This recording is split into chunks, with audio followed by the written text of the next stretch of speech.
Hello viewers, good morning. Myself I am K. Bhaskar.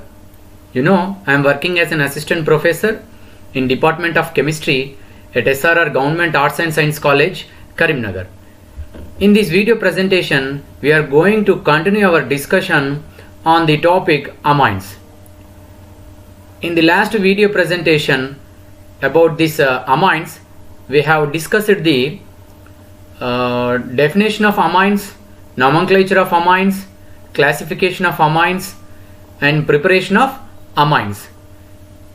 In the last video presentation, we have also learned about the basicity of various amines. There we have compared the basicity of various amines, and also we have discussed certain properties of amines, especially phase transfer catalyst, that is how our tetra-alkyl ammonium salts, that is quaternary ammonium salts, will act as a phase transfer catalyst in enhancing the reaction rate of the reactions in which immiscible solvents are utilized, right? And at the same time, we have also covered certain properties of amines like alkylation, acetylation, as well the reaction with water, reaction with alkyl halide, right? Now in this video presentation, we are continuing our discussions on the properties of amines. And if you look at the learning outcomes of this video presentation, here you can see in the slide, these are the learning outcomes. By the end of the presentation, we are going to learn about the separation of amines, that is how to separate the primary, secondary, tertiary as well as quaternary ammonium salts which are obtained in a reaction, right? And at the same time, by the end of this video presentation, we are going to learn about the reactions given by all the primary, secondary, tertiary amines. Especially we are going to discuss about the reaction of primary, secondary, tertiary amines with nitrous acid. This is very important reaction. At the same time, we are also going to learn about the oxidation of all the types of amines, right? If time permits, we will also discuss some other important named reactions of the amines, right? Now we already discussed that amines are nothing but these are regarded as the derivatives of ammonia. That means we will get these amines by the replacement of hydrogen atom on the ammonia with the alkyl groups like methyl group. By the replacement of hydrogen atom with the methyl group, we will get the amines, right? Of course, in this ammonia you can see here there are 3 hydrogen atoms, so we can replace 3 hydrogen atoms with the alkyl groups to get a primary amine, secondary amine as well as tertiary amine. You can see this is the tertiary amine which we get by the replacement of 3 hydrogen atoms on the ammonia, right? So thereby we can say that amines are regarded as the derivatives of ammonia which we get by the replacement of hydrogen atoms with the alkyl group. So in this way we can say that there are 3 types of amines. One is primary amine, in which the nitrogen atom is connected to one alkyl group. Another one is secondary amine, in which the amino group is attached to the 2 methyl groups, that is 2 alkyl groups. Finally you can see this is the tertiary amine, in which the nitrogen atom is connected to 3 alkyl groups. Of course, apart from this classification of primary, secondary, tertiary amine, which is based on the number of alkyl groups attached to the nitrogen, there is another type of amine, that is you can see here, this is the quaternary ammonium salt, in which the nitrogen atom is connected to 4 alkyl groups. How many alkyl groups? 4 alkyl groups. In the last video presentation, we have also discussed about this importance of quaternary ammonium salts, that is these quaternary ammonium salts, in shortcut we will write it as a QX, where Q represents the tetra alkyl ammonium, right? This is having positive charge and as well as halide with negative charge. In shortcut way we will write this quaternary ammonium salt as like QX. This quaternary ammonium salt, due to the presence of these alkyl groups, 4 alkyl groups, right? 4 alkyl groups, it has a non-polar nature. It has non-polar nature, non-polar, right? So because of this non-polar nature, it is soluble in organic solvents, and you can see here, due to the presence of plus sign minus charges, this is a polar one, this is polar, therefore because of this polar nature it will tend to soluble in water. Because of this dual nature, that is polar nature and as well as non-polar nature, our quaternary ammonium salts are used as a phase transfer catalyst. That means in phase transfer catalysis, we will use these quaternary ammonium salts as a phase transfer catalyst. What is phase transfer catalyst? This is a catalyst which increases the rate of reaction without involving in the reaction. And here why we are calling it as a phase transfer catalyst? Because this catalyst will helpful in transferring the reacting species from one phase to the another phase, thereby enhances the rate of reaction. Right? Now in this video presentation we are going to discuss about the special properties like how to separate the amines, and generally we will get a question in our mind, why there is a need to separate the primary, secondary, tertiary and as well as quaternary ammonium salts in a reaction. Because you can see here in this slide, that is alkylation reaction. Generally in alkylation reaction, you see here the primary amine will undergo alkylation to give secondary amine. You see here one hydrogen atom is replaced by one alkyl group, that is ethyl group, to give this dialkyl amine, that is secondary amine. Further, this secondary amine will undergo alkylation that will get by the replacement of hydrogen atom with this ethyl group to get this tertiary amine. That means in this nitrogen is connected to 3 alkyl groups. Similarly, this tertiary amine which is obtained in this reaction will further undergoes alkylation to give quaternary ammonium salt. So in this alkylation reaction we will get the primary amines, secondary amines, tertiary amines as well as quaternary ammonium salts as the product. In this reaction we will get the mixture of product, that is the mixture of primary, secondary, tertiary as well as quaternary ammonium salts. We do not get individual components in a pure form. In this reaction we will get all the mixture of primary, secondary, tertiary as well as quaternary ammonium salts. Right? Now as a chemist we need to separate all the individual components present in this reaction mixture. Right? Of course, not only in this alkylation but also these amines will also react with water to give primary, secondary, tertiary and quaternary ammonium salts, right, as the product. So as a chemist there is a need of separating these individual components which we obtained in this alkylation reaction. Of course, no doubt you can see here these primary, secondary, tertiary amines will have different boiling points, right? Primary amines, secondary amines, tertiary amines and quaternary ammonium salts will have different boiling points. Because of difference in the boiling points, we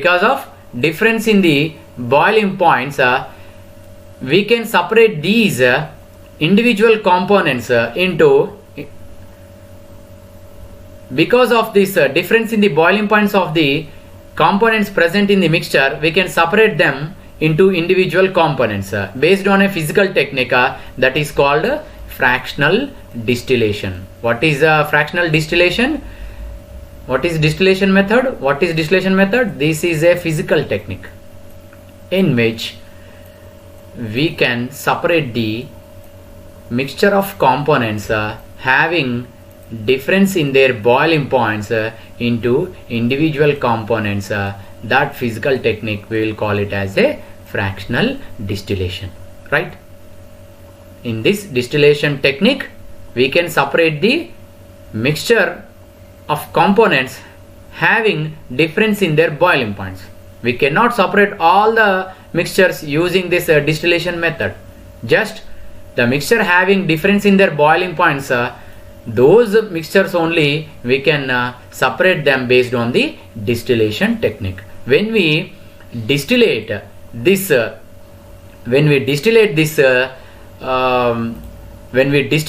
mixture, you see here the primary, secondary, tertiary amines, their boiling point is less.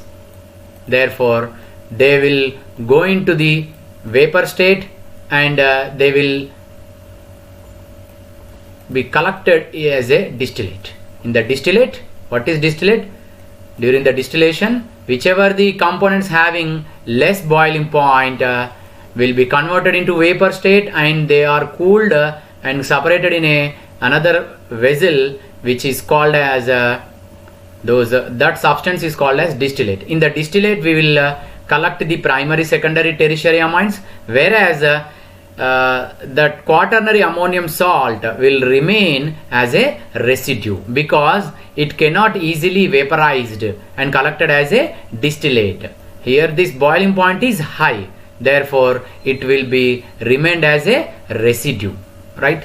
It will remain as a residue, right? Now here, based on the difference in the boiling points, we can separate the primary, secondary, tertiary amines as a distillate, whereas the quaternary ammonium salt will remain in the residue. Now here we need to again further separate the primary, secondary, tertiary amines which are present in the distillate, because in the distillate we are having all the three components, that is primary, secondary, tertiary amines in the distillate. Now let us try to discuss the separation techniques used to separate these primary, secondary, tertiary amines which are obtained in the distillation process in the form of distillate, right? Now, right, this we are going to discuss about the separation of amines, especially separating the primary, secondary, tertiary amines which we have obtained during the fractional distillation, just we have discussed in the previous slide, right? The first method is Hinsberg method. This Hinsberg method is used to separate the primary as well as secondary and tertiary amines, and for that we use a reagent. We use a reagent called Hinsberg reagent. This Hinsberg reagent is used to separate the primary, secondary, tertiary amines. You see here, what is Hinsberg reagent? Hinsberg reagent is nothing but benzene sulfonyl chloride. This is called Hinsberg reagent, right? We know actually benzoic acid, that is benzene connected to COOH, carboxylic acid functional group, that is called benzoic acid. And this is the derivative of benzoic acid, you see here at the right side, that is benzoyl chloride, right? This is the COCl group, that is called acid chloride, which we obtain from the carboxylic acid by treating with the HCl. What happens? The OH group is replaced by the Cl group to get the benzoyl chloride. This is the derivative of the carboxylic acid. This is the derivative of the carboxylic acid. Yes or no? Yes. Similarly, when we replace this carboxylic acid group with the sulfonyl group, sulfonic acid group, sulfonic acid, right? This sulfonic acid, right? When the sulfonic acid is connected to benzene, the sulfonic acid is connected to benzene, then that is called as benzene sulfonic acid. When this benzene sulfonic acid, similar to that of benzoic acid, when it is treated with the hydrochloric acid, we will get the benzyl sulfonyl chloride.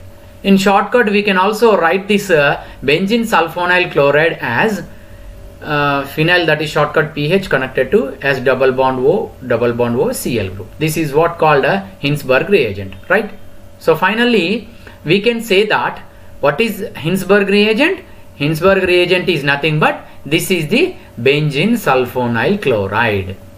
This is called as Hinsberg reagent, right? In shortcut way we can also write this as a benzene sulfonyl chloride, where the phenyl group which we have written here in this short form, that is pH, right? Now let us discuss in detail how this Hinsberg reagent is helpful in separating the primary, secondary, tertiary amines from the mixture. That is what Hinsberg reaction is helpful, right?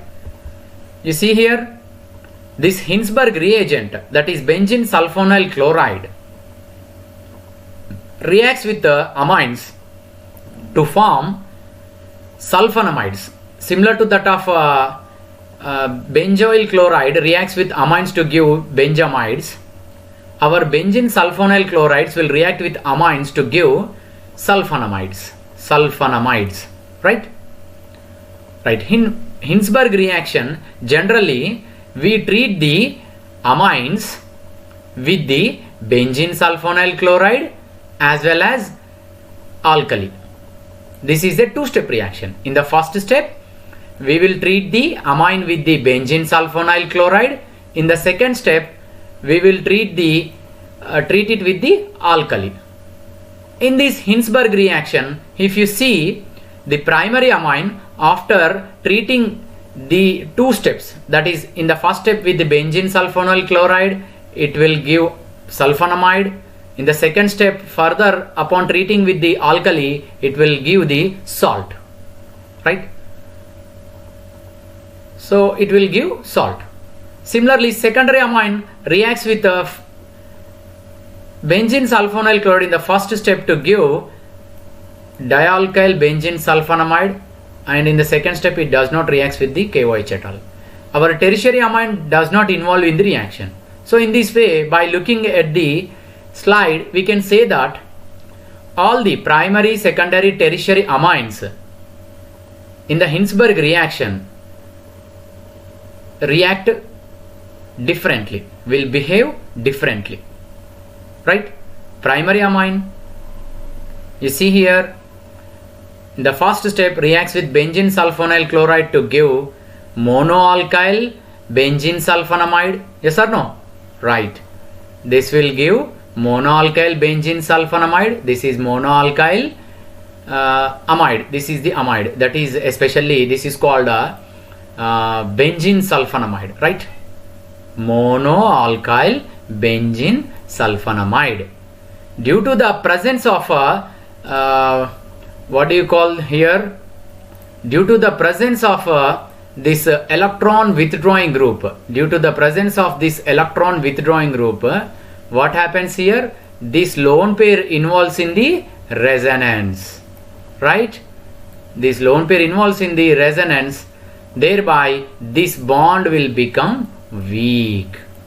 This will further reacts with the base to form salt, that is called potassium salt of monoalkyl benzene sulfonamide, right? So in this way we can say that since our primary amine is having two hydrogen atoms, in the first step one hydrogen atom will be reacting with the benzene sulfonyl chloride to give this monoalkyl benzene sulfonamide, right? In the second step, due to the presence of second hydrogen atom, which is of acidic in nature, reacts with the base in presence of KOH, that is a base. In the second step, it will form salt, that is potassium salt of monoalkyl benzene sulfonamide, right? Similarly, coming to the secondary amine, you see secondary amine is nothing but it is having only one hydrogen atom, because in the secondary amine the nitrogen atom is connected to two alkyl groups. This one hydrogen atom will react with the benzene sulfonyl chloride to form dialkyl benzene sulfonamide. This is the sulfonamide group. You see here, this is the sulfonamide group, which is connected with the two alkyl groups on the nitrogen atom. Therefore, this is called as benzene sulfonamide, especially dialkyl benzene sulfonamide. And you see here in the formed this product dialkyl benzene sulfonamide, there are no hydrogen atoms. There are no hydrogen atoms on the nitrogen. Therefore, it does not react with the KOH. Right? The reaction stops at the first step itself. Right? Whereas coming to the third reaction, that is tertiary alkyl amine, that is a tertiary amine. In this, the nitrogen atom is connected to 3 alkyl groups. Yes or no? Yes. Because of this reason, the tertiary amine does not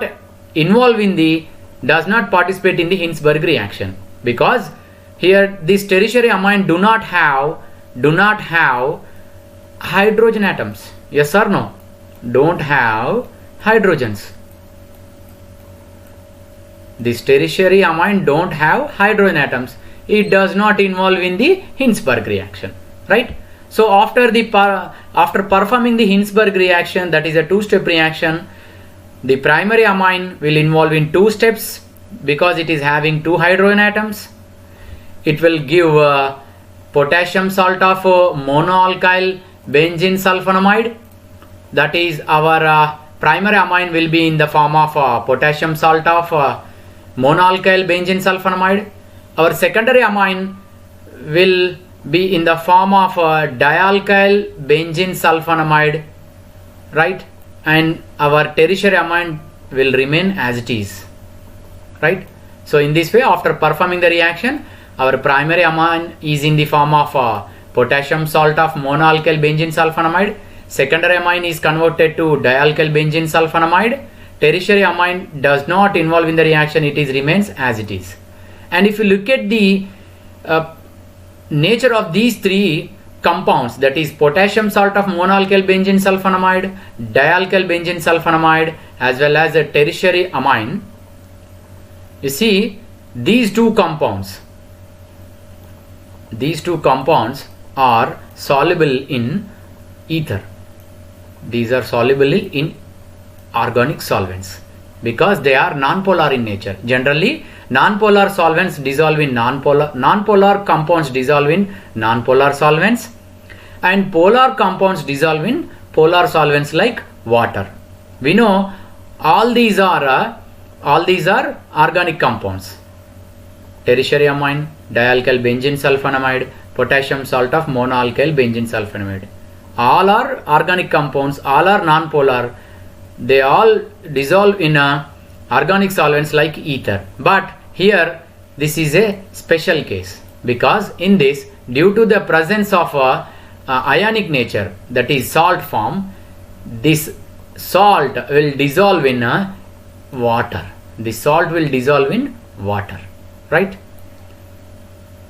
So based on the difference in their solubilities, we can separate them by using 2 solvents, that is water as well as ether. This technique is called as a solvent extraction. What is solvent extraction? This is a physical technique. This is a physical technique used to separate the mixture into individual components. What is solvent extraction? This is a separation technique, physical technique, which is helpful to separate the mixture of components into individual. Of course, all the mixtures cannot be separated based on the solvent extraction technique. By using solvent extraction technique, we cannot separate all the mixtures.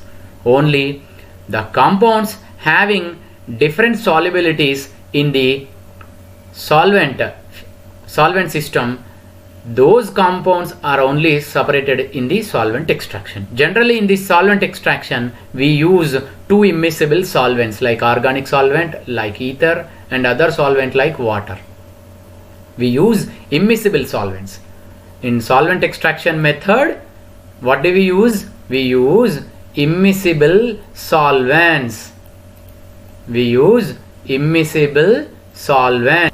So in solvent extraction method, we use immiscible solvents for separating the mixture of components into individual components, right? Now you can see here, just now we have discussed that this is the polar compound which is soluble in water, and these two are that is tertiary amine as well as N-N dimethyl benzene sulfonamide. Because of their non-polar nature, they are soluble in ether. Because of this difference in the solubilities of these two, they can be separated using solvent extraction method, right? What is solvent extraction method? Solvent extraction method is nothing but, in this we use immiscible solvents like ether and water, and all the mixtures cannot be separated using solvent extraction method. Only the mixtures having difference in their solubilities in the immiscible solvent system only we can separate the components. You see here, in all these three components, one is soluble in water and other two are soluble in ether. Because of this, we can separate them using the separating funnel, right? We can extract the tertiary and as well as dialkyl benzene sulfonamide with the ether solvent. Now our potassium salt of monoalkyl benzene sulfonamide will remain in the water, whereas tertiary amine and dialkyl benzene sulfonamide will remain in the ether, right? Further, now in the ether layer we are having two components, that is tertiary amine, another one is dialkyl benzene sulfonamide. These two compounds can be separated based on the physical technique that is called distillation. Right?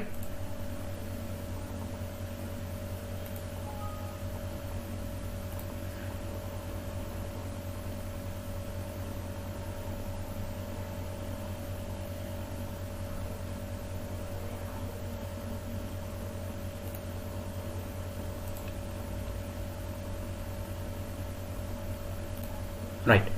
So based on the difference in their boiling points, we can separate the tertiary as well as dialkyl benzene sulfonamides. You see here, our tertiary amine is having less boiling point, therefore it can be separated into vapor state and collected as a distillate, right? So this is a distillation technique, which is a separation technique used to separate the mixture of components into individual.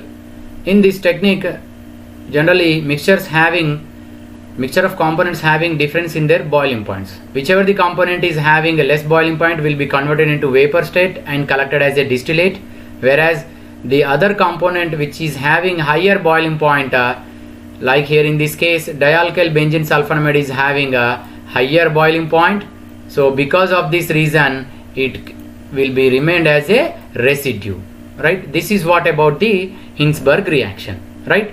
Now in this way we can separate the individual primary, secondary, tertiary amines in the Hinsberg method. You see here, our primary amine is in the form of salt and secondary amine is in the form of dialkyl benzene sulfonamide. Now we will discuss how to recover the primary and secondary amines from these compounds one by one in the coming slides. You can see in this slide, we can see here in this slide how to recover the primary amine from the potassium salt of monoalkyl benzene sulfonamide. This is a salt, you know, this will react with acid to give this N-alkyl benzene sulfonamide, which is further reacts with the acid, which will undergo hydrolysis to give benzene sulfonic acid as well as our amine salt, primary amine in the form of salt. This is the salt, which will further reacts with the sodium hydroxide upon distillation, we will get the primary amine as the distillate. So in this way we can recover the primary amine from the potassium salt of monoalkyl benzene sulfonamide. By treating with the acid in the two steps, we will get the salt of primary amine, which will further upon the distillation in presence of base, we will get the primary amine as a distillate. Right, in this slide, let us discuss how to recover the secondary amine. You can see our secondary amine is in the form of dialkyl benzene sulfonamide. After separating this compound in the Hinsberg reaction, we can recover the secondary amine from this compound by hydrolyzing this reaction with the hydrochloric acid, which will give the benzene sulfonic acid as well as a secondary amine in the form of salt. In the second step, this secondary amine in the salt form, which will on distillation in presence of basic medium, we will get our secondary amine in the vapor phase, which will collect it as a distillate. Right. So this is in this way we can recover the secondary amine in the Hinsberg reaction. Now let us discuss another separation method, that is fractional distillation. You know, because of the difference in their boiling points, the primary, secondary, tertiary amines as well as quaternary ammonium salts can be separated using a technique called fractional distillation method. Right. Now let us try to discuss about the distinguish test between the primary, secondary, tertiary amines. That means how to distinguish the primary, secondary, tertiary amines in laboratory using a chemical reaction. For that, I have taken here the reaction with nitrous acid, that is sodium nitrite in presence of hydrogen chloride. Right? Our primary, secondary, tertiary amines will react with nitrous acid to give different type of products. Different amines will react differently with the nitrous acid to give different products, which we see in the coming slides. The primary amine, that is ethylamine, reacts with nitrous acid to lose nitrogen as well as water to form ethyl alcohol as the product. That means primary amines, upon reacting with the nitrous acid, we will get alcohol as the main product. Of course, here there is an exceptional one, that is the methylamine reacts with the nitrous acid to give methyl nitrite. When we take this methylamine and nitrous acid in 1:1 ratio, similarly when we react the methylamine with the nitrous acid in 1:1 ratio, we will get the ether as the product.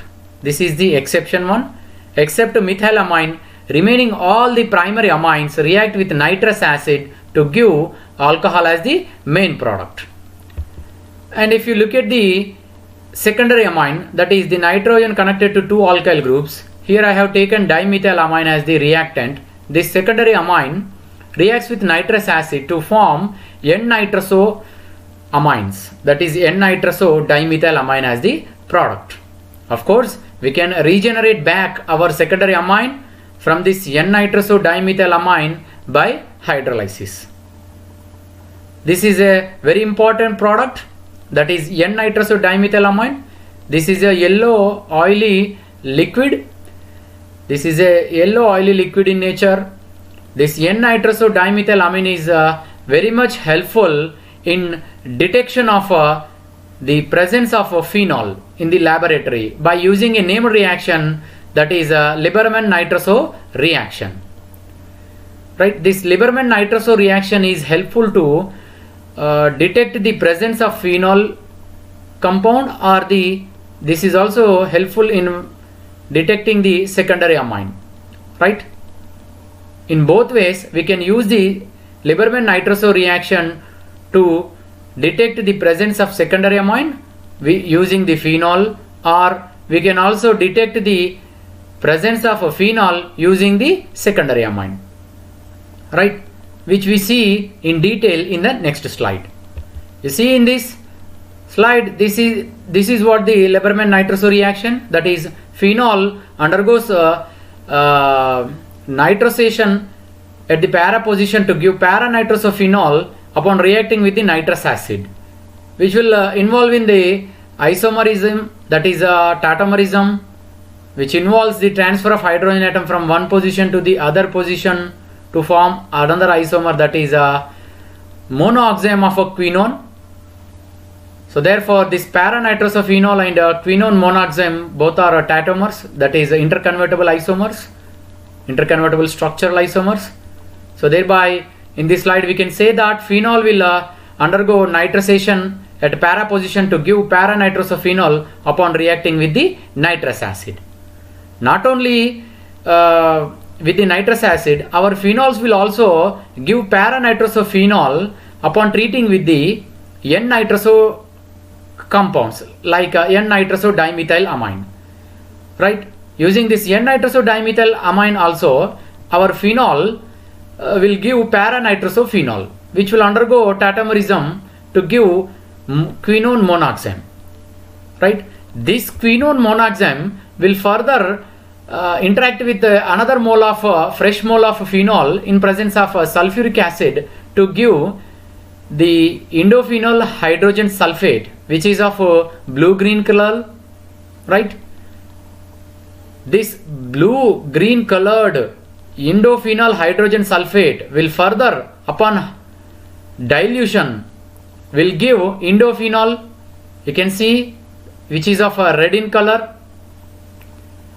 This is further upon treating with the sodium hydroxide, that is base, will give sodium salt of indophenol, which is of blue color.